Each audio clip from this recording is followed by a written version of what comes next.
Hello and welcome to Open Conversations. My name is Mihiri. And my name is Rayushka.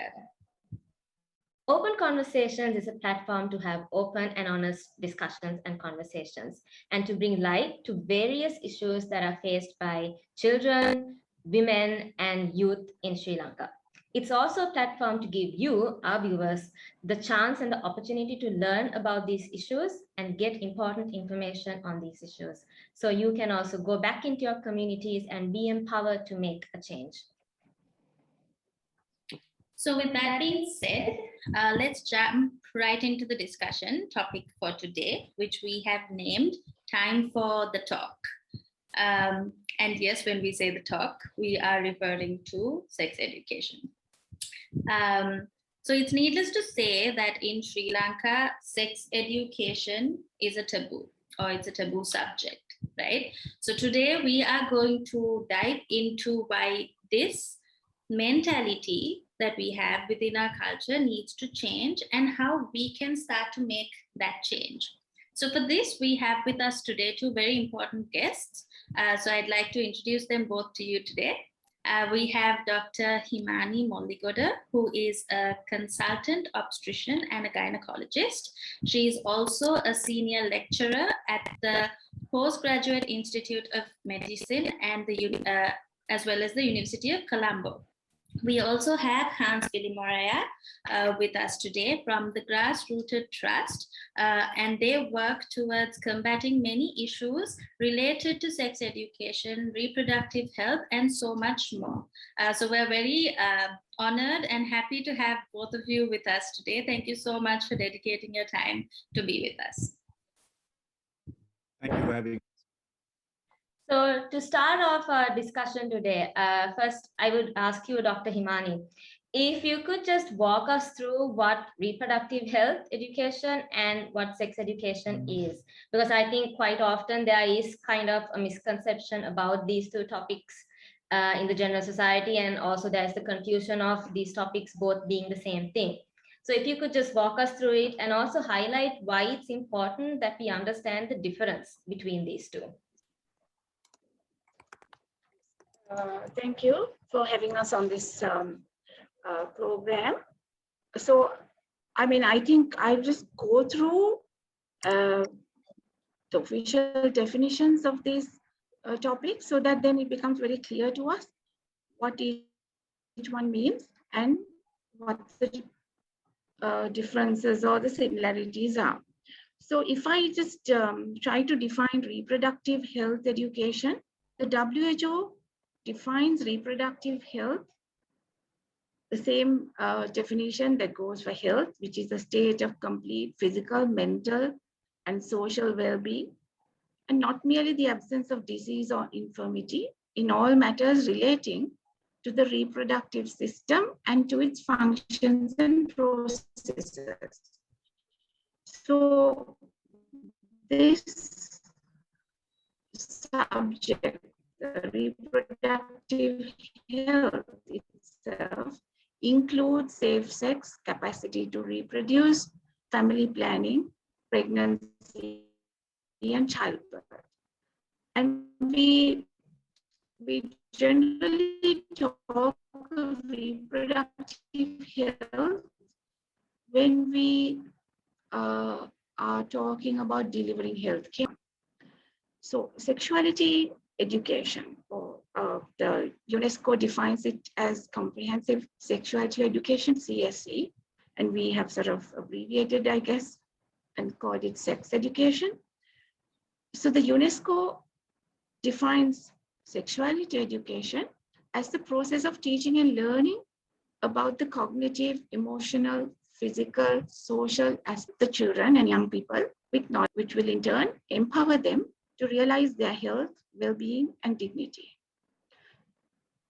This would lead to developing respectful social and sexual relationships and their ability to consider how their choices affect their own well-being and that of others, and to understand and ensure their protection of their own rights throughout their lives.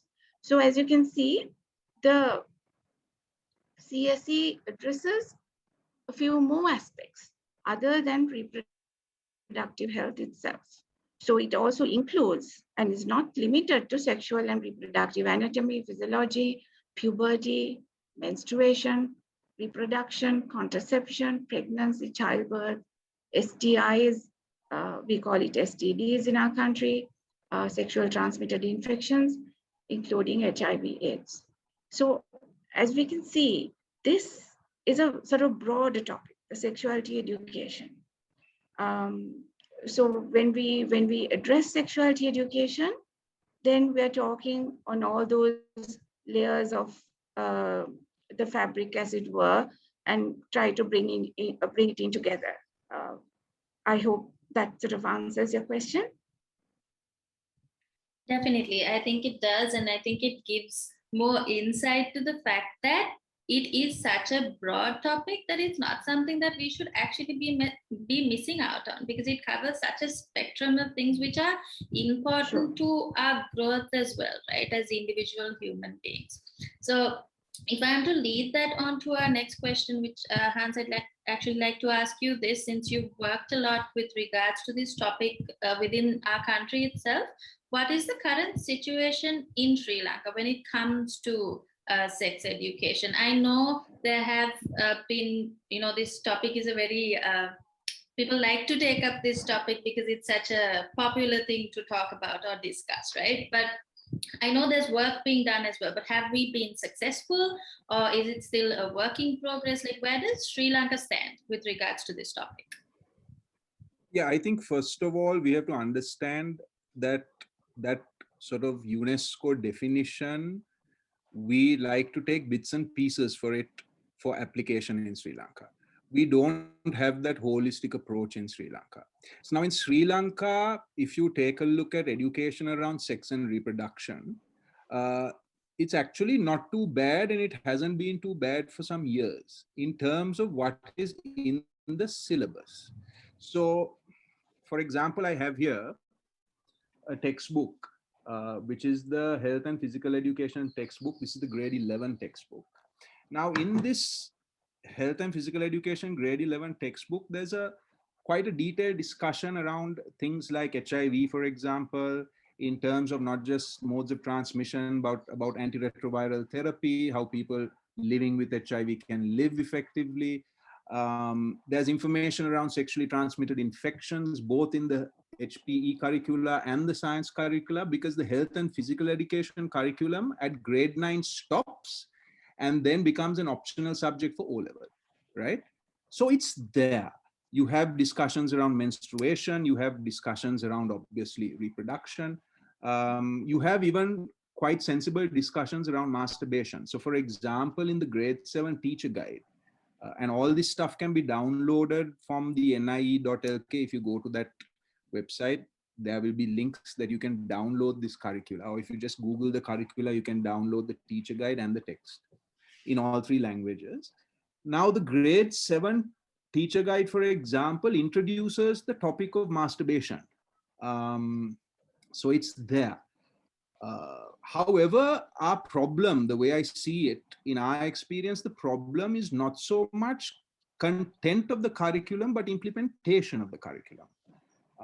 That is where the disconnect is. So I think we do not spend enough time in ensuring that our teachers have the requisite skills to impart the approved curriculum. I think that is a big issue.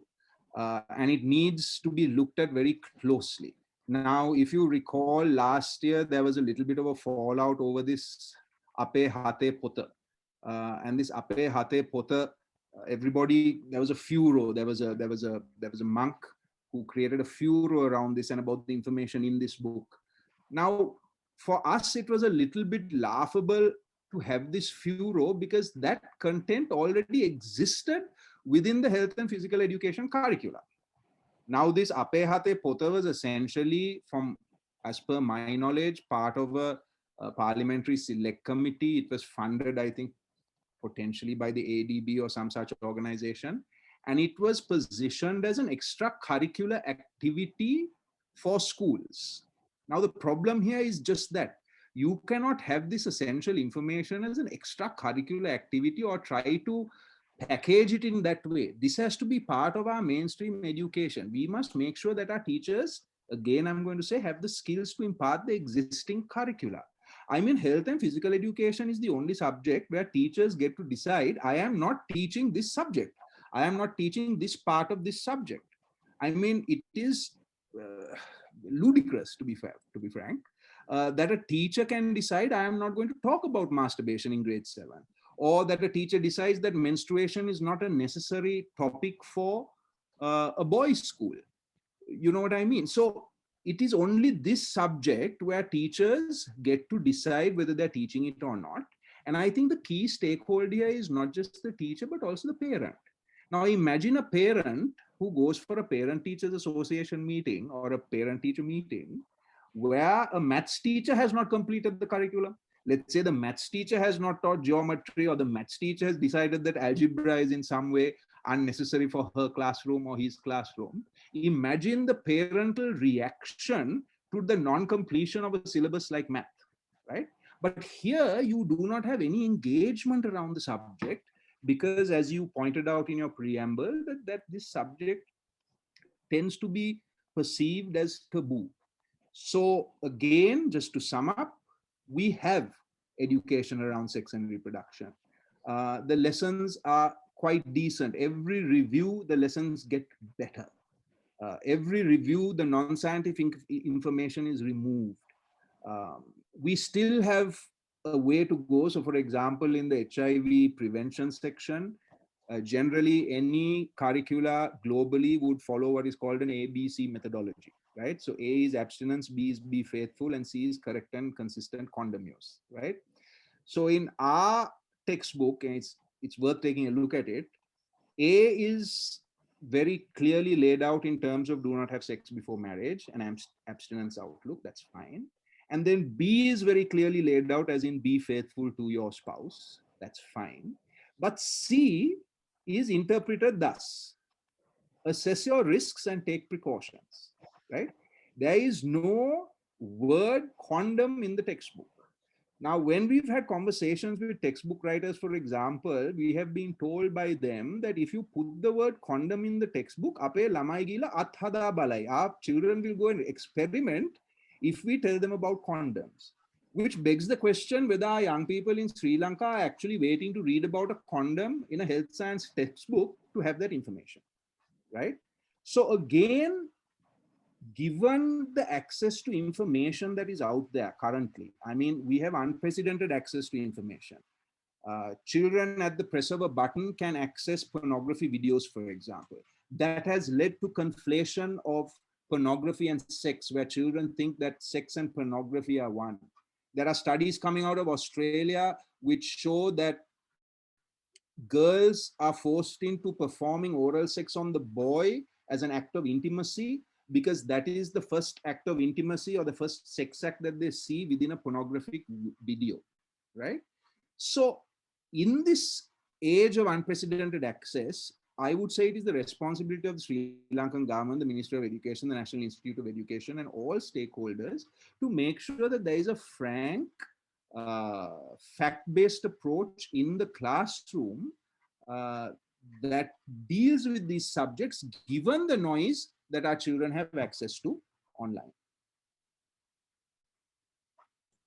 Thank you so much. I mean, you covered a lot of the aspects that we were actually hoping you would bring out.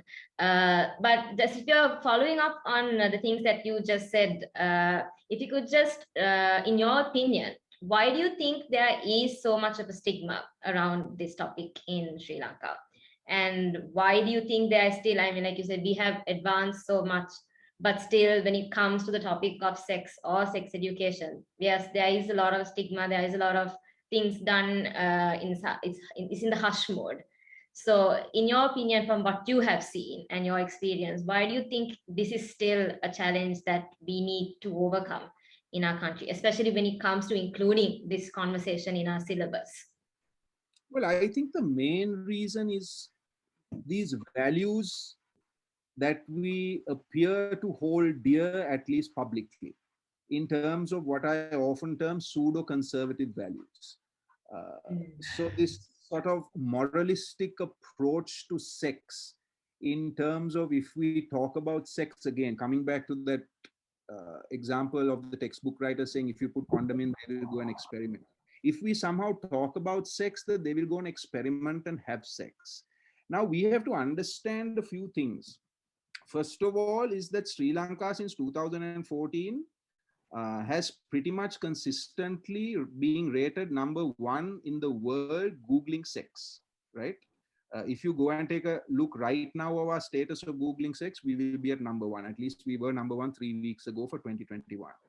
Okay, so there is a dearth of information, like I said, a fact-based scientific approach in the classroom, which needs to be age appropriate. Now, that is another key word here, especially in terms of the UNESCO technical guidance on sexuality education. One of the key terms there is it being age appropriate. So again, you don't need to have discussions around penises and vaginas and condoms with young people, but you can have discussions around maintaining healthy relationships with young people. Now at Grassrooted, what we advocate for very strongly is what you would call sort of social emotional learning, where you focus on things like self-awareness, responsible decision making, how to maintain a healthy relationship, talking about things like respect, talking about things like empathy, trying to get our kids to understand what consent means. Now, if you take a look at the sexual violence, the sexual harassment, if you take a look at what happens on public transport, for example, there is a clear disconnect in terms of what happens and people's comprehension of what consent is in our country. So these are the building blocks that you can put in place early around any strong, what I would prefer to term a relationship education mandate, and not just sex and reproduction, in terms of how we treat each other. So these are the areas that I feel that we really need to focus on. And for this, of course, you need education reform. But again, what do we come up against? We come up against these basically false premise of what our norms and mores are or should be. So we value not talking about sex and reproduction versus an age appropriate discussion on sex and reproduction, right? So that is where our value is based.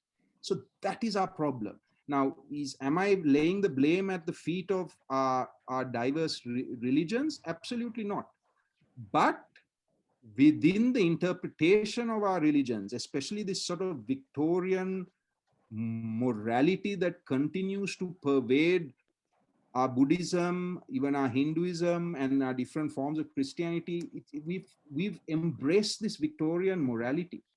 So again, that needs to be dealt with. But to deal with that, we need generational change, right? So I am not a fan, for example, of going and talking to adolescents about sex and reproduction, because you still haven't put the building blocks in place. Okay, there are building blocks in terms of how we react to the world, how we deal with each other. Those building blocks are essential for us to have the discussion around penises and vaginas and sexual consent. Also, we have to understand that in Sri Lanka, the age of consent for sex is 16, right? The age of marriage is 18. The age of alcohol and tobacco is 21. That's just a legal reality. We have, if you go, the viewers can do this little exercise. They can go to police.lk and look at the grave crimes abstract. The grave crimes abstract, point 11, in the terms of disaggregated data on rape. Now, rape in Sri Lanka is only penal vaginal rape. And in the disaggregated data 11, column 11 or row 11, they have 2 columns: statutory rape with consent and statutory rape without consent. Now, statutory rape with consent, the fact that the Sri Lankan police has an oxymoron in place to somehow disaggregate their data, tells you or gives you insight into where we are as a culture in how we look at sex and issues around sexual violence. Because what is statutory rape with consent? How can there be such a thing? So when you have a chat with the police, they kind of explain it to you, and they say it's only because the child has consented and she has gone of her own volition, and statutory rape without consent means that She has not given any kind of consent. But the point is, if you are under 16, you can't consent. Right? So now I live in Ibagamu and we work locally. I'll give you an example of an 11-year-old who was gang raped. Now, this 11-year-old was gang raped by 4 people, 4 men. And in the magistrate court at Kurunagala, the defense lawyer actually made it out that although she is 11, she looks and acts far beyond her years. And that in some way, she is responsible for the gang rape that occurred in December of 2019, right? So if you are arguing in court that an 11-year-old somehow within this asking for it culture that we have lassanata ගොඩනගලා තියෙන්නේ මේක asking for it ඉල්ලංකන culture එක, within this asking for it culture, if a lawyer, a woman lawyer in court is arguing against this 11-year-old, that is your mirror that you can hold up to society and say, this is where we are, right? I don't see that changing unless we start early with our children with social emotional learning in our primary schools, in our preschools, and then we have a sensible rollout. And I have to say, our health and physical education text has a group of experts. I'm sure Doctor also knows.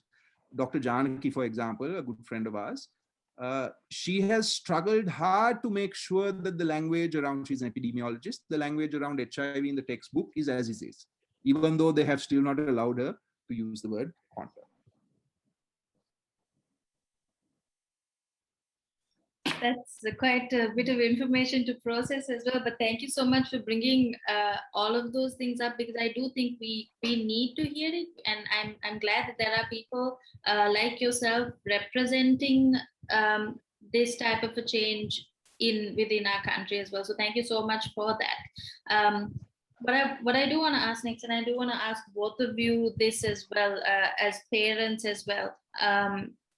When we talk about sex education, I don't have to say that it is important. I think we've very well established that it is necessary and everything that comes along with it. According to your, like, say, experience, or how you all would like to say guide people who are even listening in, when should it start? Like, it does need to start early on, and maybe, yes, there needs to be, like you mentioned, Hans, like certain building blocks that are already put in place so that it's a gradual thing, so that they're not right off the bat hearing something that sounds overwhelming to them, right? So where should it start? And even at home, how should it be tackled at home? Like, for example, sometimes I think we have this culture where parents think teachers will do it, teachers think parents will do it, ultimately no one ends up teaching the child what they need to learn. So even at home, how should this subject be tackled? Dr. Himani, if I could start off with you. Yes. I mean, when we talk of parents coming on the scene, I think that is a prime thing, because like you just mentioned, parents tend to always take a back seat, not only in matters pertaining to sexual education, but in any form of education, is my observation. Because we expect the school teachers to do X, Y, and Z. We expect the Sunday school teachers to do that part. Then maybe the pastors and priests to do the rest of it. So, there's always delegation. And then, we have people, who are supposed to do it. And lots of parents, I think, don't consider that they are the sort of primary carers of their children, and that's where, values are put in, the beginnings of their education starts at home. So in situations where there are no immediate parents, okay, whoever the primary carers, adoptive parents maybe, right? So they take on the responsibility of nurturing this child and giving it the knowledge and the skills and the attitudes and so on that are required for this child to grow up to be a responsible adult. So when it comes to, I think, sex education, I've actually been thinking about how it happens over here, which is almost non-existent at home. And I don't think it has even crossed people's minds that we have a role to play from the time our children are born. or they're mere infants. So looking at the Western sort of literature and how those parents are instructed, so it is quite clear that, I mean, there is a certain amount of leverage where we also can adopt, this input from the parents right from the beginning. So for instance, I mean, if I may just go into that, say we have the infant stage, not to 2 years. So there's an adult, a mother or whoever, who bathes a child, who dresses a child, and there is constant babbling and talking that goes on between the adult and the infant, right? So that is a good part time, because I'm sure these are the arms, the hands, the feet, the nose, the mouth, and those things are all spoken. So that introduction to body parts start around that time, and then gradually when they're 2 to 3 years old, you know they also know which body part does which job. uh, so so where the urine comes out, maybe the penis, the vulva, whatever. So now that is where I have a problem, because in our native languages we don't seem to have very simple words to describe these body parts. And researchers told us that it is important that the child knows what those parts are, so that in the event, I will share with you those research items later on, that they cannot then even complain, even if there was an event of abuse. So naming the parts and sort of, something to do with the job it does can start as early as 2 to 3 years, and then maybe looking through a book with the child, seeing what's different between girls and boys, maybe. So, a small introduction where there is an open sort of environment for the child to grow up and not feel sort of that these are taboo subjects that one shouldn't inquire after. And I think even when they're 4 to 5 years, questions come: where do babies come from? And so, the usual answers are the stork brought it, or, God gave it, or something like that, where people avoid answering the questions that these children raise. So, so there is a way that we can, try and maybe enable our parents uh, to address those issues then and there in a nice way, so that the child then knows the parent is going to answer correctly, give me the right information. So therefore the child will not hesitate later on to ask questions, even uncomfortable questions, from the parent or whoever the primary carer is. So there are ways to kind of uh, I suppose, answer those questions. So when they say, where do babies come from? Maybe they can ask, what do you think?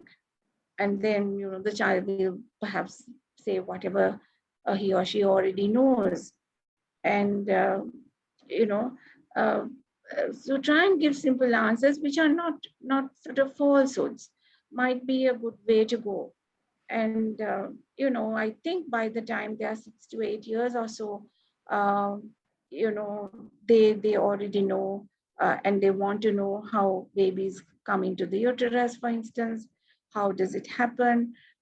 So I think if we kind of open the eyes of the parents, or enable them and encourage them to have those conversations and not shy away from them, it might be a start to sort of open this field, so that the initial brickwork, as it were, is then laid down. Like as Hans said, there are many layers to it, and then the foundations can be in their babyhood and early childhood, perhaps.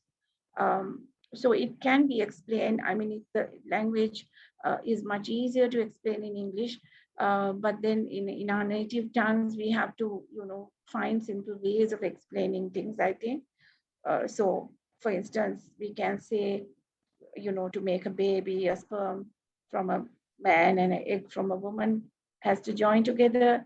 and get into the subject of intercourse. Because the thing is, even though we think that the children are so young and they don't know, it appears later that there is always conversation, and someone maybe older has already told them certain things which also may be not true, and they are in a sort of state of confusion because they've been told conflicting things, and there's no way to ask from a trustworthy adult.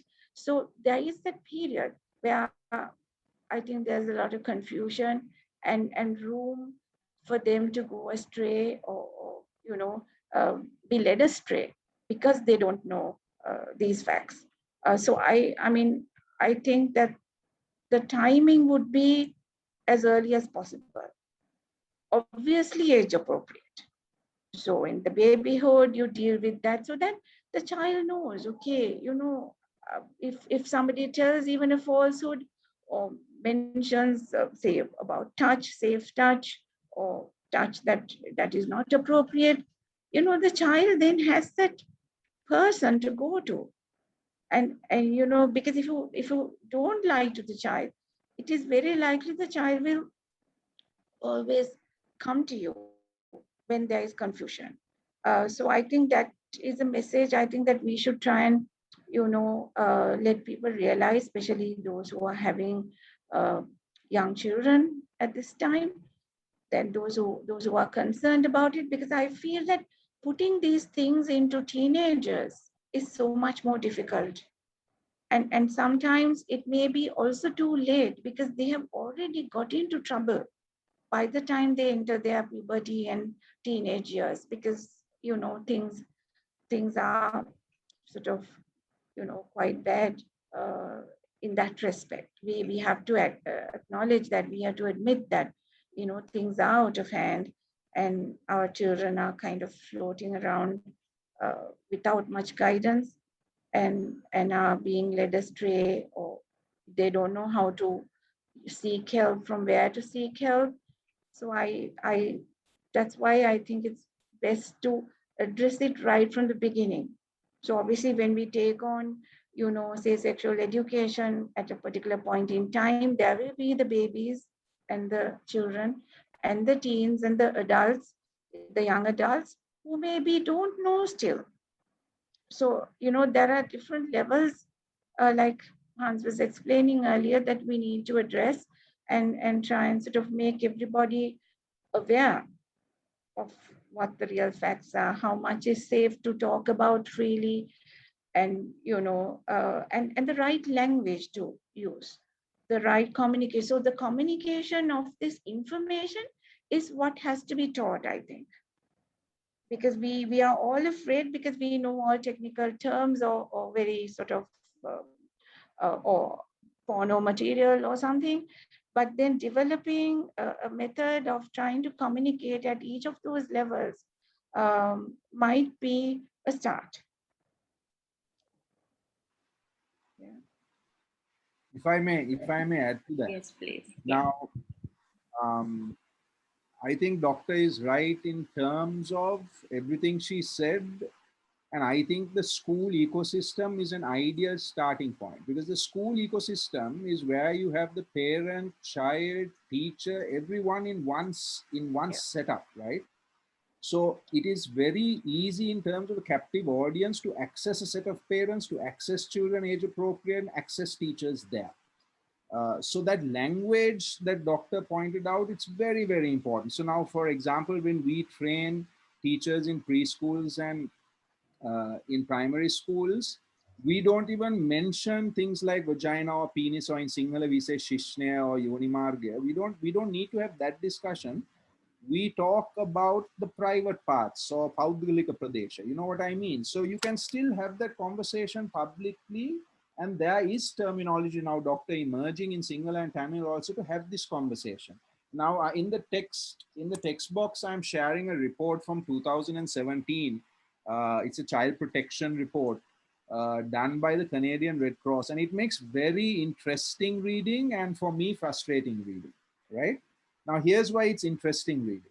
It's interesting reading because the Canadian Red Cross, together with the Ministry of Education, together with the National Institute of Education, together with organizations like Plan International, Sarvodaya, and a whole conglomerate, if you like, of the development sector in Sri Lanka, put in place a very effective child protection model in terms of good touch, bad touch, or feeling uncomfortable, feeling comfortable, who to go and tell, so say no, go away, tell someone. That whole child protection approach, including the National Child Protection Authority, they did a great program. And they trained teachers, and they integrated the situation with parents, and they got the students at different levels involved, and there were dolls in terms of trying to help them identify good touch and bad touch, and it was a wonderful program. But is that program scaled up, and is that program in every school in Sri Lanka now? No. Right? So if you take a look at the report also, you will see flowing praise from teachers, flowing praise from parents. Like we alluded to, they are so happy that there is such a comprehensive program talking about these uncomfortable subjects, giving it a vocabulary, giving it a language, enabling that communication. So why did it stop then? Why did it end then? Why isn't it being ramped up then, is the question. And if you go to page 13 or so and you take a look at the key findings, one of the key findings is that teachers say that they don't have time because of the curriculum they have to do, right? That this is okay as something extracurricular. Here we have that term again, extracurricular. Why? Because we are so focused on this rote learning methodology of education, which is again another Victorian imposition on us in terms of having us cut our hair nice and neat and dress nice and neat and sit in rows and do as we are told.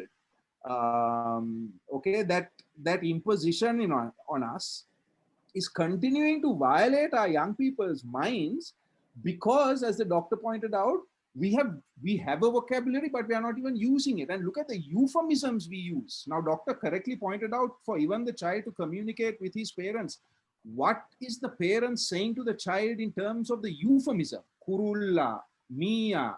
I had one friend of mine who horrified me because he had told his son that to call his penis chia, right?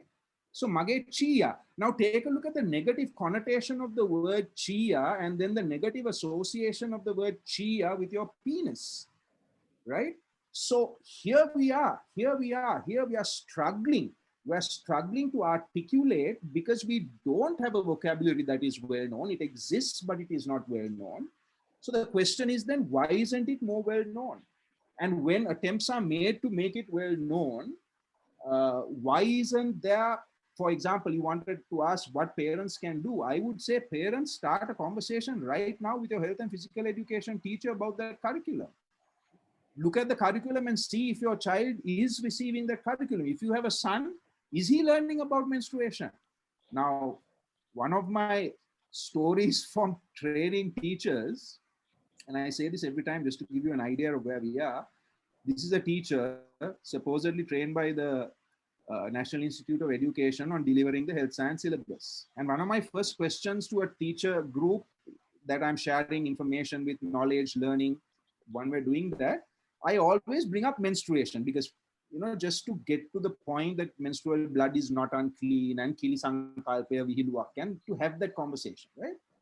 But I was blown away because my first thing is, come and tell me how the menstrual cycle works.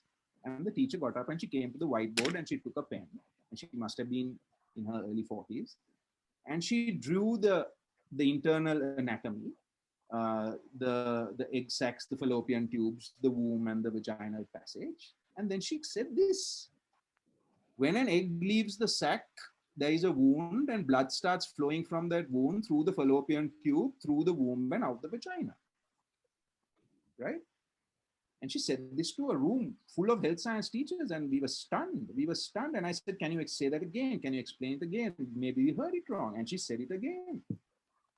Now, we had a conversation with that teacher, and what we found was that that teacher, a few things had happened. This is something that she had been told when she was a kid, one. Number two, her training at NIE had not covered menstruation because it had been taken as a given that as a female teacher, she must have known what menstruation is. And three, because she was working in a boys' school, she had never taught the lesson of menstruation. She had been teaching for 13 years and she had never taught that lesson of menstruation. So no one had read the textbook. She had not read the textbook. Her students had not been encouraged to read the textbook.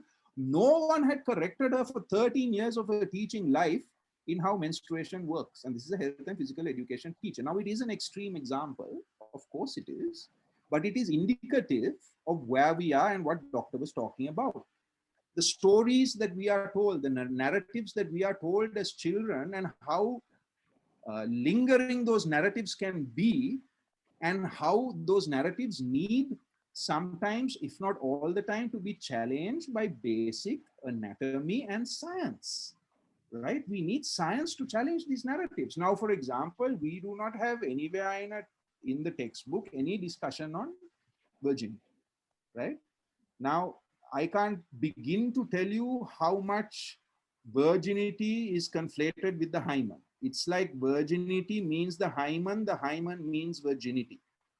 To the point where children in Sri Lanka or young people in Sri Lanka preserving the hymen have every kind of other sexual experience except vaginal sex, and then go on the marriage night in the happy knowledge that they remain virgins. That is the idea of virginity, right? That is the idea of virginity.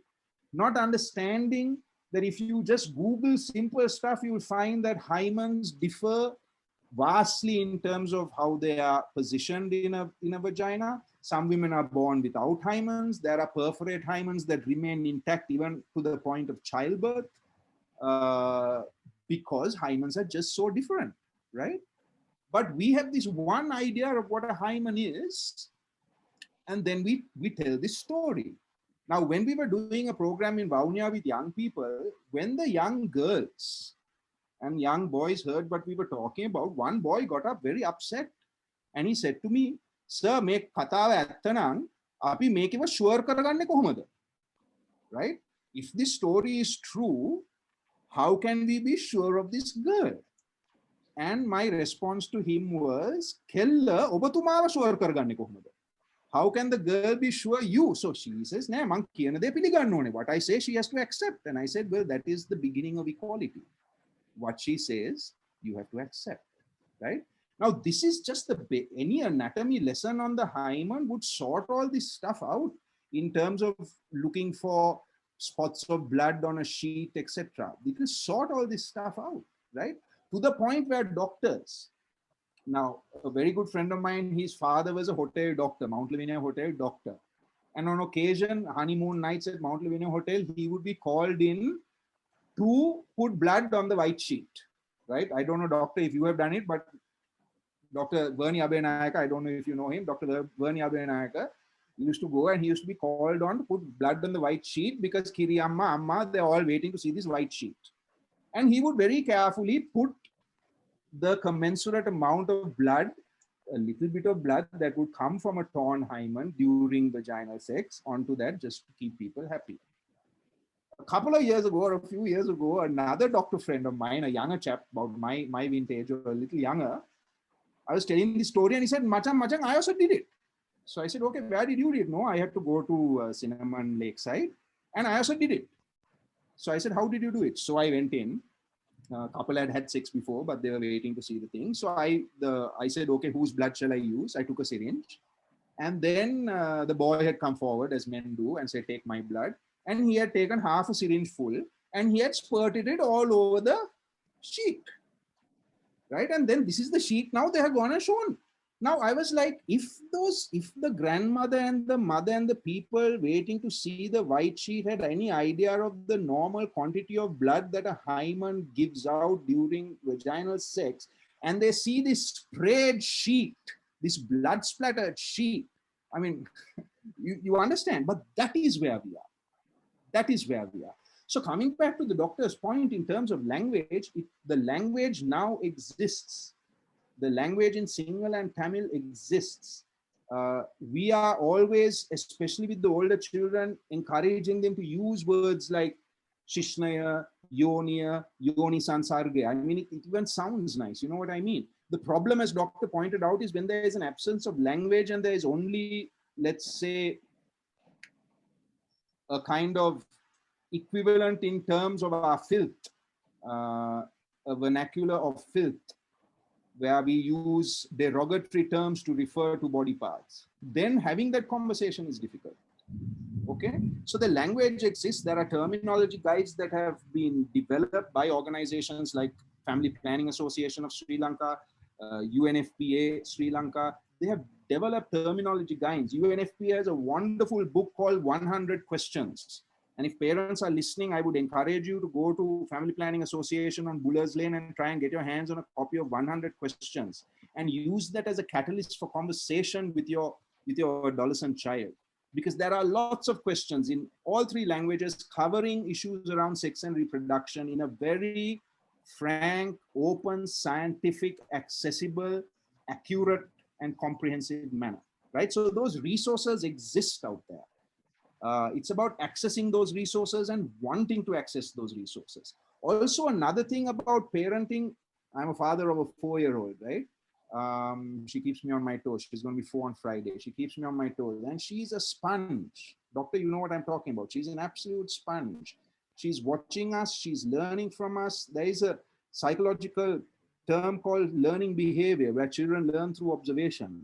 They're observing us. There's something called modeling behavior where if it's a boy, the boy will model on the man or the men in the ecosystem, or a girl would model on the mom. They're watching, they're seeing the reactions, they're seeing what they say. These are realities. These are realities. That is why our patriarchal norms and mores are going to be so difficult to break and so difficult to rupture, because those patriarchal norms and narratives are reinforced every day by fathers and older brothers and sons. It's reinforced, and by women. Women also reinforce patriarchal narratives, right? So struggling against all this, we feel very strongly at the Grassroots Trust that social emotional learning where we start young and we talk about self-respect and self-awareness and valuing difference and valuing another person, helping them understand consent. How many parents teach consent to their kids like this? Pute me amma me uncle ge odokkuwa inda ganna. Pute me auntie ta kiss එකක් දෙන්න. Then the puta doesn't want to sit on the odokkuwa, doesn't want to kiss the auntie. But what do? Kiss එකක් දෙන්න. Sometimes we force, we break their consent. So what does the child learn there? The child learns that consent okay, but someone with more power doesn't need to respect or value my consent. That is what children learn, right? So if you are a parent, in a sensible way, if she doesn't want to eat carrots or doesn't want to eat her vegetables, then she says, no, I'm not saying don't violate her consent, but in a sensible manner. If she feels uncomfortable in a space, if she doesn't want to sit on someone's lap, if she doesn't want to talk to someone, if she doesn't want to even talk to your brother or your sister or even your dad, that's okay. She'll come around or he'll come around. Give that child the time that the child needs to connect with that individual without forcing that child into a disingenuous connection. Because if we force our children into disingenuous connections, then they get into a pattern of thinking that these disingenuous connections are in some way genuine, right? So there's a lot we can do at home. And I think in terms of what is already out there, like what the Red Cross, the Canadian Red Cross and the local conglomerate did, I think those models need to be once again taken a look at and scaled up. It is mind-boggling that something as perhaps simple as funding has stopped a very effective program. And I'm not saying it, the parents are saying it, the teachers are saying it, the kids are saying it. And I want you to share this with your viewers so that they can go and take a look at it for themselves. Why a program like that is not across all schools in Sri Lanka. And I think those are the kinds of things we have to advocate for. And we have to advocate for our parents to have a chat with the health science teacher. Very true. Thank you so much. I mean, there's a lot of information and facts there, things I think even we weren't prepared to get to know today. So thank you so much for that. If I can go off on what things that both you and Dr. Himani just mentioned, I think one of the reasons to why parents or teachers don't want to talk about sex with small children is if they know it, then they are going to try to do it. that mentality is there, I think. But I mean, as a doctor and as what you have been doing through Grassroots Trust, do you think having sex education early on, will that help us to reduce teen pregnancies and help us to reduce issues when it comes to STDs and STIs? And also, I think you mentioned the conversation not happening at home. I mean, if this isn't happening at home and if it's not happening with teachers in the school system, what is the danger of children actually trying to learn about this from somebody else or from outside, and how that actually does impact us when we are talking about issues like teen pregnancies and sexually transmitted diseases?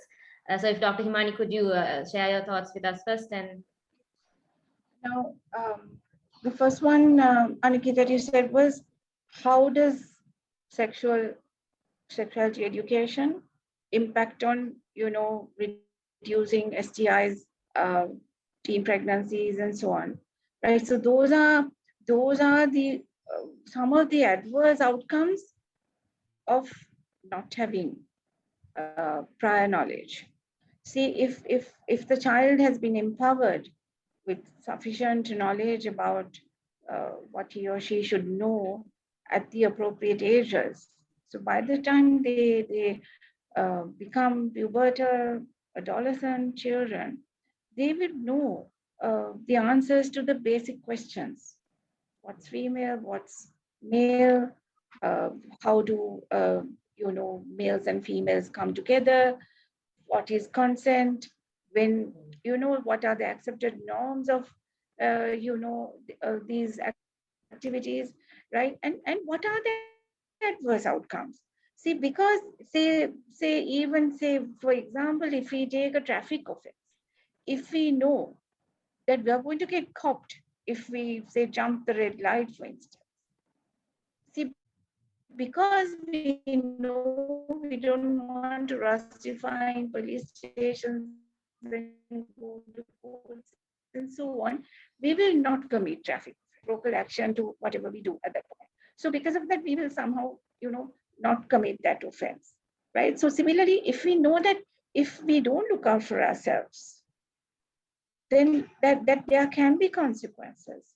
It becomes really important that people know not to get misled, not to fall into trouble, and also not to experiment, without thinking and weighing the risk. So that is why the definition of sexuality education incorporates that, where you develop skills so that the child can then develop the ability to weigh the risk of his or her actions, and on not only on himself, that of whatever the results on the other persons as well, right? So there again, there comes an empathy, watching out for others, there may be their friends, colleagues, whatever, so that spirit is then incorporated into that.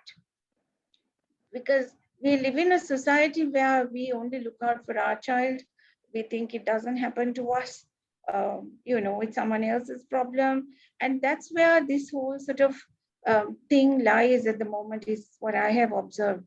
Because whenever these topics are discussed, a lot of people turn a deaf ear, thinking it's not our problem, it just happens out there, right? So there are so many things involved here. So I think the prime question you asked was, will it reduce the risk of these things?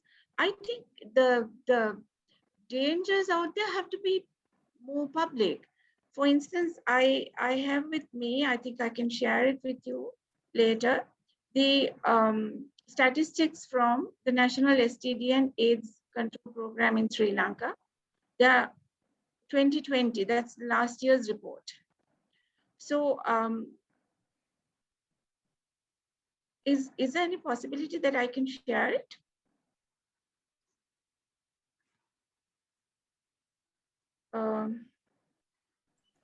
you should be able to share. Yeah. Okay, just give me a second.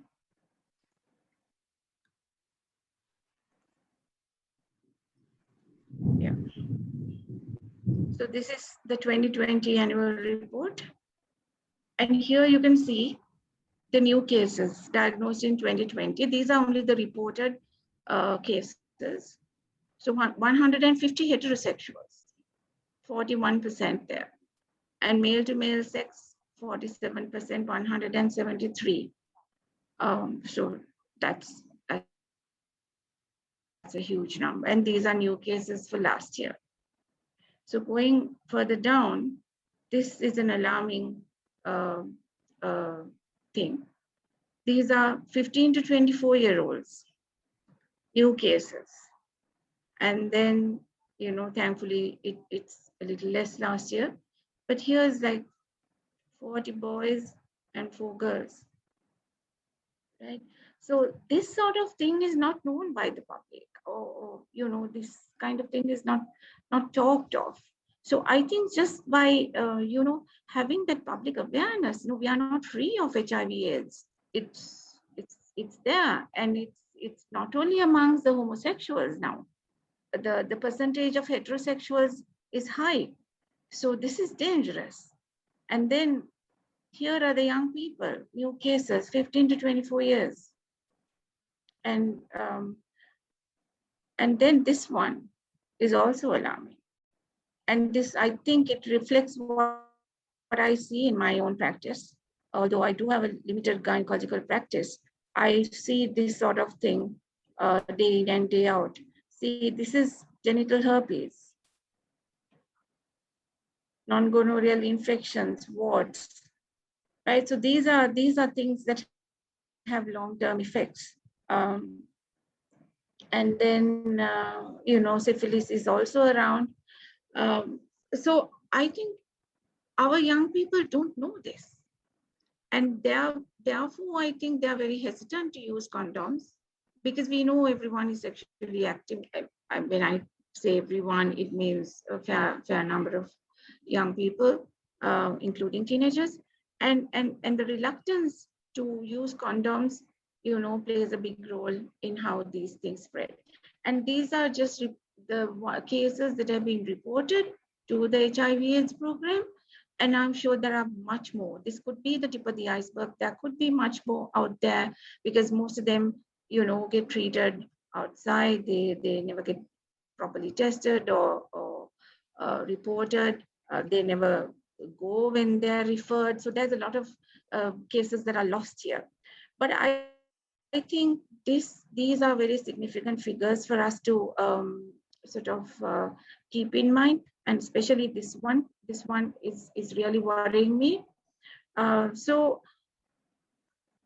why would then sexual education help in this situation? Yeah, because that there are repercussions, there are effects of these actions. Say, if we are not responsible, then we could be subjecting ourselves and others to be victims of these diseases, which can have long-term and very serious sequelae.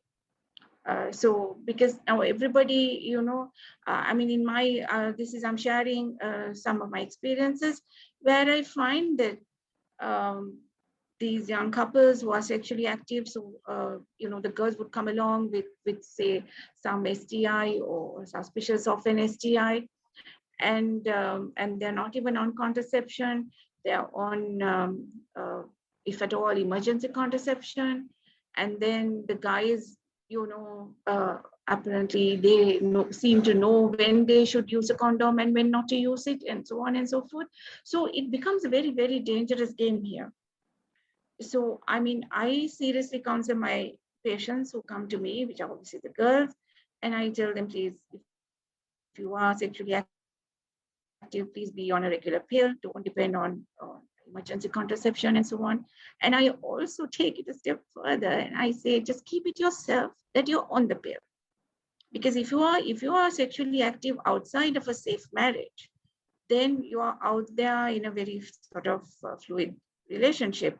And then therefore, the practice is that when the guys know that the girl is on the pill, they never use a condom. So, and I'm very seriously concerned about the amount of viral warts I see, the the herpes infections I see in young people. So including, people who are just after the honeymoon. So the girl comes along and then she comes with a herpes rash, for instance. So, it's very sad. So I think our girls have to be educated that if they are in a sexual relationship, they need to be on the pill. And I just want to bring in one more point.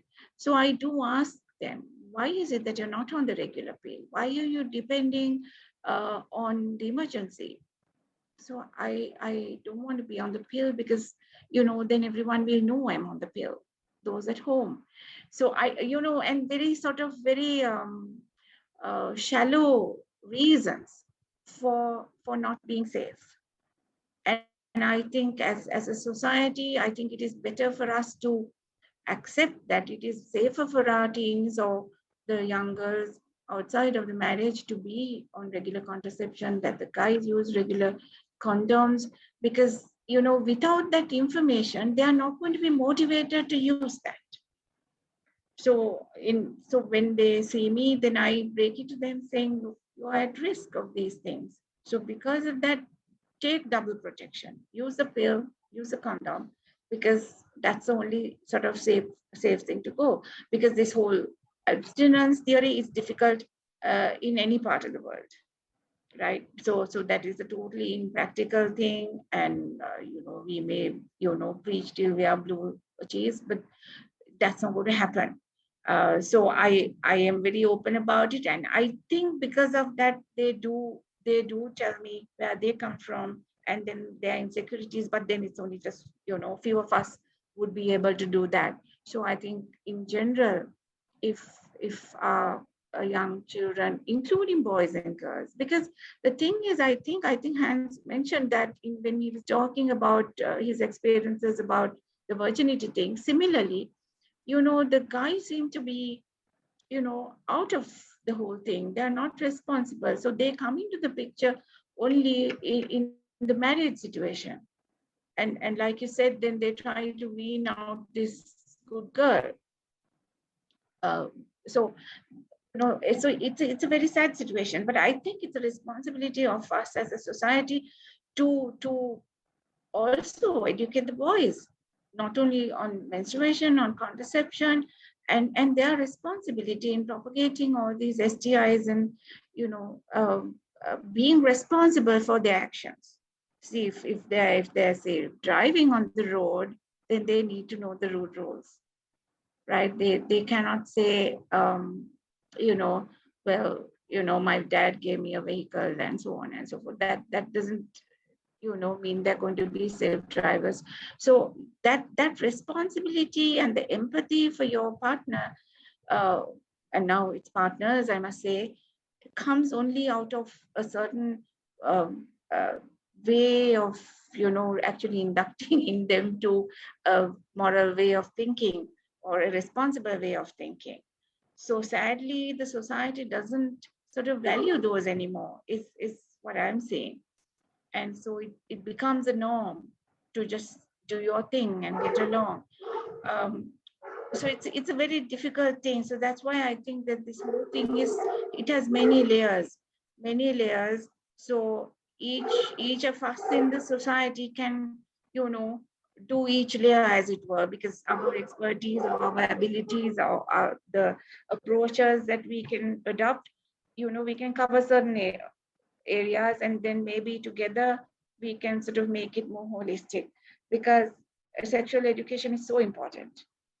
Having a knowledge about the repercussions is so important, and then equipping one's child to be responsible not only for him or herself but towards the other partners is also important, because that selfish thing, a trend, is not a good thing, because it's going to really make things worse. So those are my thoughts on uh, how useful sexual education is in preventing these things. And just one more thing I just remembered, and there have been instances where people know they are infected and they don't tell their wives, they don't tell their girlfriends, and they behave like you know, they knew nothing about it um, when they do turn up, you know. So there have been many instances, and sadly, say we don't have a social sort of setup where the whole issue can be addressed, right? So it becomes okay, like do you break up the marriage now? Because now say someone comes soon after the honeymoon and this girl has got, you know, a primary infection of say herpes, for instance, and then the man sits there very quietly, um, and then I have to deal with this girl who is in agony with the pain and, you know, all of that confusion. And so then when it comes to so what I do is I generally treat it, and I don't take up the issue, but I let have a good look at the guy, you know, but I don't say anything, and I tell them to test and come back, and often they don't come back. So for me, because I only see people in the private sector, so they don't have to come back. So the follow-up is difficult for me to, you know, get them. So that's why I said even the statistics that we just looked at, you know, is only the tip of the iceberg. Thank you so much, Dr. Himani, for sharing all that with us. And I think what I want to lead to next is actually, so yes, sex education is important, and I feel like as a larger community or majority of the community, we probably one area where we're missing out is where we don't understand the actual benefits of teaching this subject in its entirety. So if I could ask that, like, what are the actual benefits, not only from a physical perspective, but also from a mental perspective? Like giving, say, girls in rural areas, sometimes they don't even know that they're being abused because they don't know what's been done to them, or they don't know what's happening to them. So if you connect all those things together, what are we giving children by actually educating? What benefits do they have from a mental and environmental, a social sense, like in their relationships? What sort of benefits are we actually giving these children? And what sort of physical and mental consequences would boys and girls go through when they don't know all these information? Hans, if I could actually ask you to shed some light on this based on your knowledge. The first benefit is informed decision making. I think that's what doctor was also talking about. We need to ensure that our kids have the information so that they can make informed decisions. Now, any research on effective sexuality education program shows that sexual debut is delayed. So in contrast to our fearmongers who think that lamai gila athada balai, it's actually the opposite. They delay their sexual debut if they have gone through a comprehensive, accurate program. That's number one. And number two is they are less accepting of risky behavior in themselves and their peers.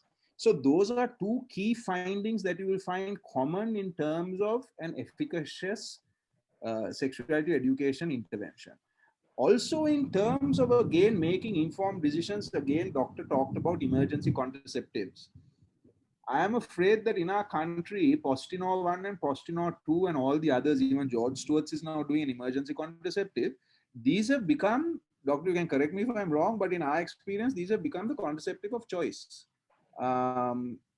It is sometimes we have clocked young women who have taken 2 to 3 emergency contraceptives within a 1 month period, because they feel that this is what you need to do is you can have unprotected sex and then you pop a Postinor and everything is going to be okay, right? Then in terms of education around, let's say, sexually transmitted infections, again, what we have done here is we have done a lot of fear mongering. So we put up these images, for example, of genital warts that looks like, let's say, the Hikkadu coral reefs back when there were coral reefs. Okay, and you have these protrusions growing out of penises and vaginas, not taking into consideration that these are latter manifestations of the condition. Whereas in a sort of STI prevention program, don't scare them with all these horrific images. Tell them what the early symptoms are. So if you have, for example, burning urine, just if you know what I mean, when you're passing urine, if it starts to, early symptoms. What are the early warning signs so that they can access people like doctor early without waiting for the genital warts to mushroom on their penis? You know what I mean? So these are the kinds of shifts that we need to make in terms of our education interventions. And also when we talk about condoms, you have to understand that in Sri Lanka, condom එකක් දානවා කියන්නේ raincoat එකක් දාලා නානවා වගේ. I mean, these are the things that we hear, right? Condom එකක් දානවා කියන්නේ මේ තාම කොලේ තියෙන ටොපියක් කනවා වගේ, right? So basically the condom has been equated with the absence of pleasure, okay? That if you wear a condom, that you are not going to have pleasurable sex. That's why, doctor, if someone says I'm on the pill, oh yeah, I don't have to wear a condom. But again, what we need to do is have a conversation with our young people, especially at the ages of 16 and above, in terms of what is pleasure. Do we have a conversation around pleasure? What is the greatest sex organ? It is your brain, it is your mind, it is your mind that determines pleasure. And in terms of if both partners are comfortable, how pleasure can be, the pleasure can be more. It's not just about a sensation on the shaft of your penis. You know what I mean? So these conversations need to be had, and they're a little bit more holistic in approach. And we are not having these conversations. We like to say, here's the penis, here's the vagina, here it goes, sperm goes, egg comes, zygote, තැම්පත් වෙනවා මේ ගර්භාෂයේ ඊට පස්සේ, you know, that's our very functional approach to this. So I feel very strongly that especially with the older kids, we need to have a conversation around pleasure in terms of, again, as doctor said, being responsible. What does it mean to be responsible within a sexually active relationship? Now you go to any lodge in Sri Lanka and you just have a chat with the lodge owner in terms of how the rooms are sold on an hourly basis. Just have a chat. Just have a chat with the moral policing brigade. Let's say in Kurunagala, for example, a few years ago, the kids used to go and hang out on the Vevaraum and hold hands and kudiyak yata turul venawa. What happened? Moral policing came into play. All the police guys came and started chasing those kids away. Where do you think they went? They went to the lodges. And I always tell the police when I do a session with them, now are these kids sitting there on the bed with under an umbrella holding hands? They are not, right? They're being sexually active. Talk to the pharmacies about Postinor and Postinor 1 and Postinor 2. That is the number one contraceptive of choice that these kids are buying in across Sri Lanka. FPA Sri Lanka has done a very good job of marketing their Postinors.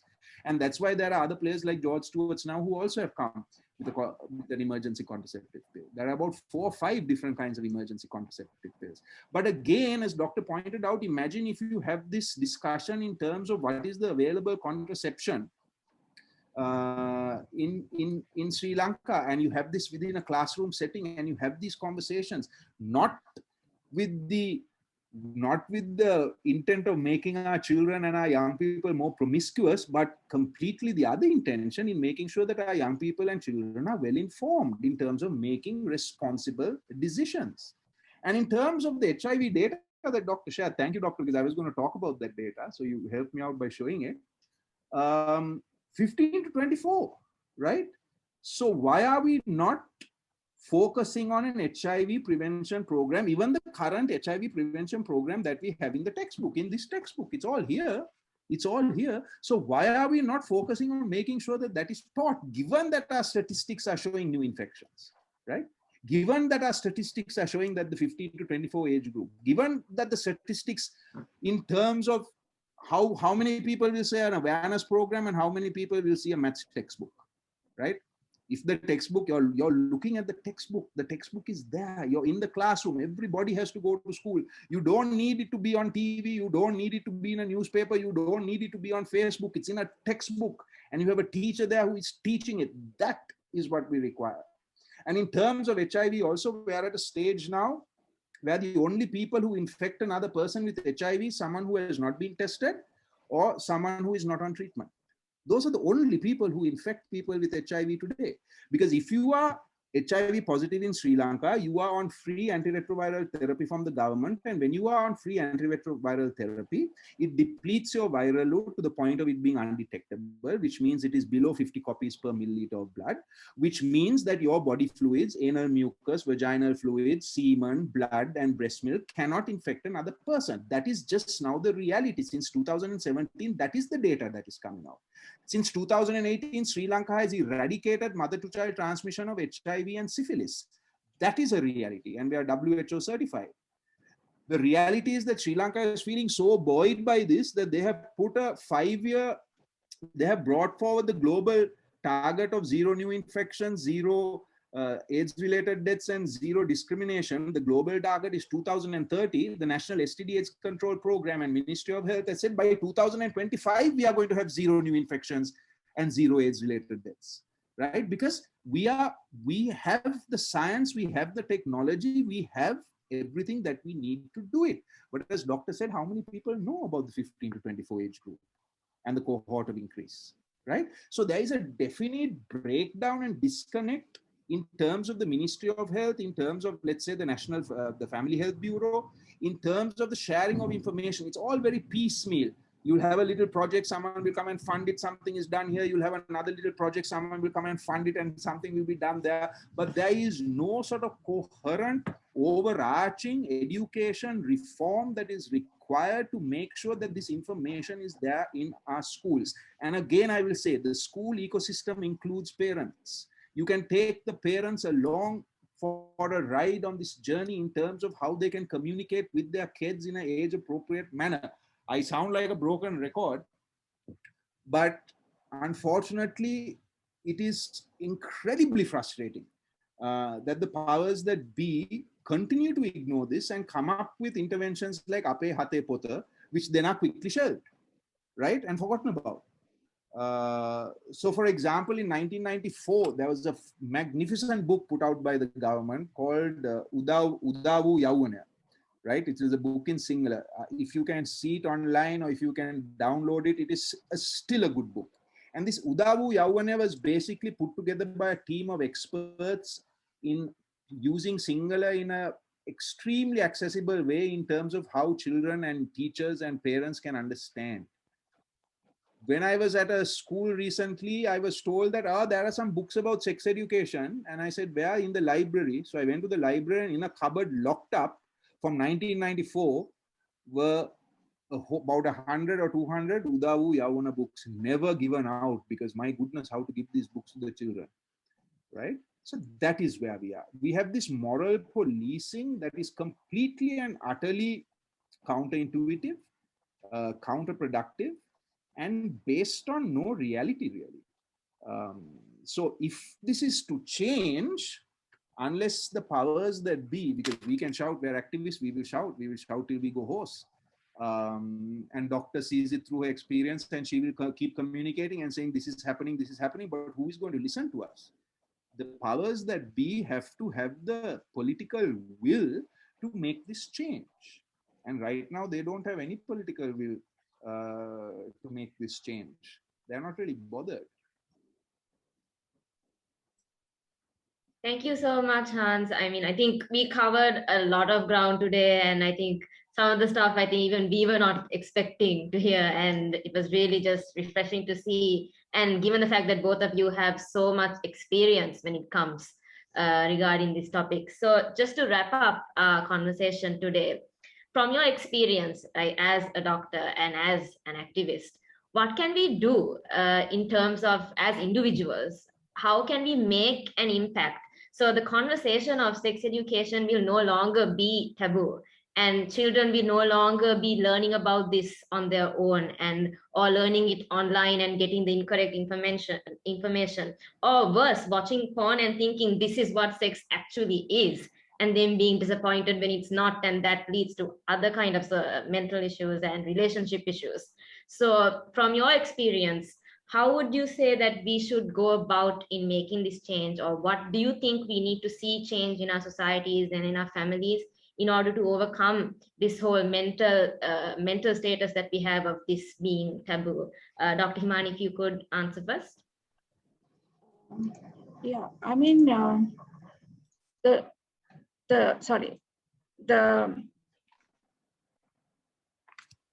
have we lost the others? Oh, sorry. So I think the taboo is a very superficial thing, right? Like all things, like how when Hans is describing this whole splattering of blood on the sheep kind of thing, it's I mean, everyone knows that that is it, but they still do it. And they know that these things are important, but they decide no, it's not important because it will not happen to us. So, that is there. And then, so it's vulgar to talk about sex or contraception or, whatever, right? So that sort of taboo is what I'm thinking is the silliest of the silly. And yet that overrides all these efforts that all the activists are making over the years to try and change things for our children and the young people. So it's a very sad situation, this stigma thing, because I think without involving more and more numbers, even in this way that you all are doing this, it causes a ripple effect. People begin to listen, people begin to think and look around, right? And then it becomes more closer to home, more relevant, and then hopefully people will be pushed to change, because without that change in people, it's not going to happen. So that's why all the efforts by the education ministry also just were shelved. Child protection, that intervention was shelved, because somewhere there's a dragon that doesn't let it go past. So it's a very sad thing, and this stigma thing has to be, I suppose, um, defeated by small moves, small but really important moves to get over it, because more and more people get convinced about it, more and more people begin to feel free to talk about. The thing is, what we have to remember is even our adult population have not been exposed to this. So they have been brought up in that culture of taboos and all kinds of things, that these were forbidden words. These are forbidden subjects, not to be discussed in public, because people will think you're this and that. But we all know that throughout history, all these things happened, maybe to the same degree or less, we don't know.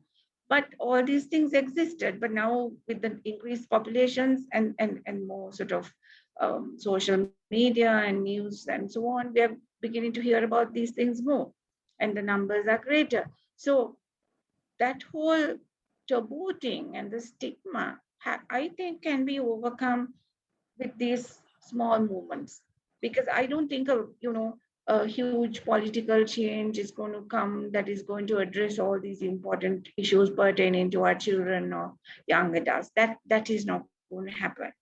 It hasn't happened all this time, and it's silly if we even imagine that there's going to be a day. But these movements are very strong. Rayushka and Mihiri, what you all have started, I think is a big step, because slowly you can invade into the hearts and minds of like-minded people and so on, and stigma is a thing that we can be overcome to a great extent, where people will voluntarily, say parents will voluntarily start looking out for their children, because that is where most things are happening. Because so at least the people were able to, right? So now Hans works a lot with the grassroots, so so that communities, their ability to do certain things is much less. But then there are others who are more able, who are more empowered, who have more facilities and knowledge and so on, who can certainly make these changes, at least within their own families and communities. So, in that way, the people who work in the grassroots can concentrate on those, but then the general society who are more literate and who have access to resources, is that okay?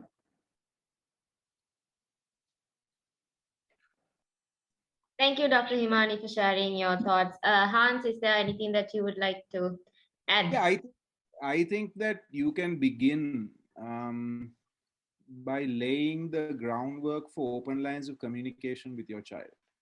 I think that is where you can begin. If you want to do something concrete today, lay the groundwork. As Doc said, we can't wait for governments. Lay the groundwork for open lines of communication with your child. Let your child know that he or she can come to you to talk about anything. And that goes beyond the platitude of saying you can come to talk to me about anything. Because, like I said, remember the child is watching you, observing you.